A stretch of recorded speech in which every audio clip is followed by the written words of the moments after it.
પ્રશ્ન નંબર 151, બૃહદેશ્વર મંદિર કયા રાજ્યમાં આવેલ છે? તો જવાબ છે ઓપ્શન સી, તમિલનાડુ. પ્રશ્ન નંબર 152, ગુજરાતના માતૃશ્રાદ્ધ માટે કયું સ્થળ જાણીતું છે? તો જવાબ છે ઓપ્શન બી, સિદ્ધપુર.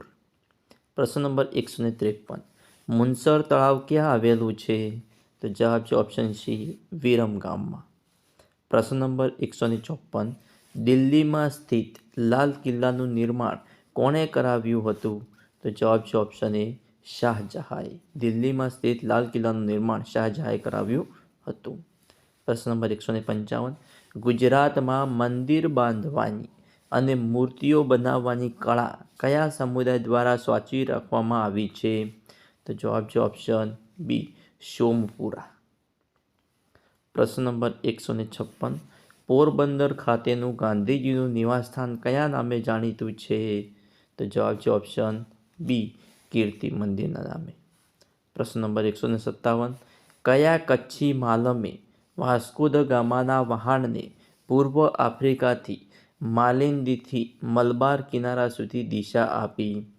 તો જવાબ આવશે ઓપ્શન એ, કાંજી માલમે. પ્રશ્ન નંબર 158, તરણેતરનો મેળો કયા જિલ્લામાં ભરાય છે? તો જવાબ છે ઓપ્શન એ, સુરેન્દ્રનગર જિલ્લામાં તરણેતરનો મેળો ભરાય છે. પ્રશ્ન નંબર 159, મીરાબાઈ કઈ ભક્તિ પરંપરાના હતા? તો જવાબ છે ઓપ્શન બી, મથુરા ભક્તિ. પ્રશ્ન નંબર 160, પોરબંદર નજીક માધવપુર ખાતે યોજાતો માધવરાયનો મેળો એ ખાલી જગ્યા છે? તો આપણો જવાબ આવશે ઓપ્શન એ, ભગવાન શ્રી કૃષ્ણ અને રૂક્ષ્મણીના લગ્નની ઉજવણી છે. કયો? માધવરાયનો મેળો.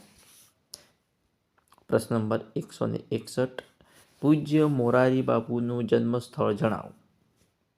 તો જવાબ છે ઓપ્શન એ, તલગાજરડા. પૂજ્ય મોરારી બાપાનું જન્મસ્થળ કયું છે? તલગાજરડા. પ્રશ્ન નંબર 162, વિતનચિત્ર એટલે ખાલી જગ્યા. તો જવાબ છે ઓપ્શન સી, છત પરનું ચિત્રકામ એટલે વિતનચિત્ર. પ્રશ્ન નંબર 163, ડાંગ ગુફા રાજકોટ જિલ્લાના કયા તાલુકામાં આવેલી છે? તો જવાબ છે ઓપ્શન બી, ઉપલેટા. ડાંગ ગુફા રાજકોટ જિલ્લાના ઉપલેટા તાલુકામાં આવેલી છે. પ્રશ્ન નંબર 164, ભારતીય સંસ્કૃતિ કઈ નદીઓના કિનારે વિકસી હતી? તો જવાબ છે ઓપ્શન સી, સિંધુ અને રાવી નદી કિનારે ભારતીય સંસ્કૃતિ વિકસી હતી.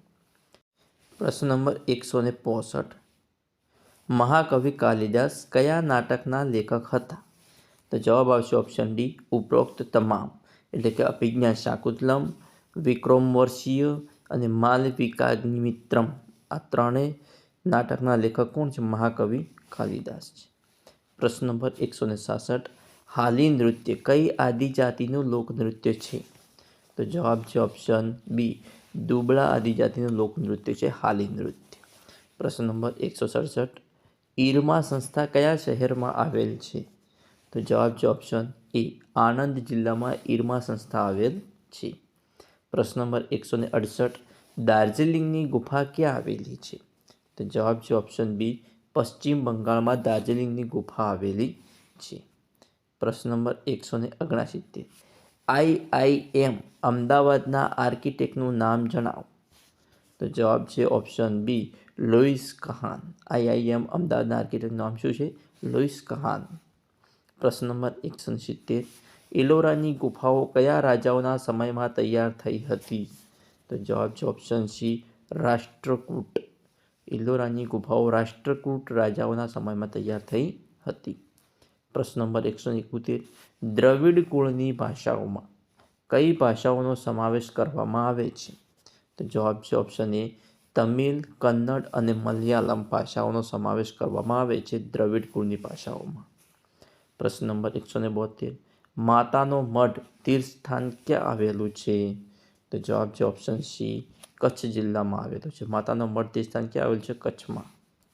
પ્રશ્ન નંબર 173, મહુડી ખાતેના પવિત્ર ઘંટાકર્ણ મહાવીર સ્વામીના જૈન મંદિરના સ્થાપકનું નામ જણાવો. તો જવાબ રહેશે ઓપ્શન ડી, બુદ્ધિસાગર સુરીશ્વરજી. પ્રશ્ન નંબર 174, શાલિહોત્ર કયો પ્રખ્યાત ગ્રંથ શાલિહોત્રએ કયો પ્રખ્યાત ગ્રંથ લખ્યો છે? તો જવાબ છે ઓપ્શન સી અશ્વશાસ્ત્ર. પ્રશ્ન નંબર 175. ગુજરાતમાં રાજકોટથી 70 કિલોમીટર દૂર ગોંડલ પાસેથી કઈ ગુફાઓ શોધાઈ છે? તો જવાબ છે ઓપ્શન સી ખંભાલિડા ગુફાઓ. ગુજરાતમાં રાજકોટથી 70 કિલોમીટર દૂર ગોંડલ પાસેથી કઈ ગુફાઓ શોધાઈ છે? તો જવાબ છે ખંભાલિડા ગુફાઓ.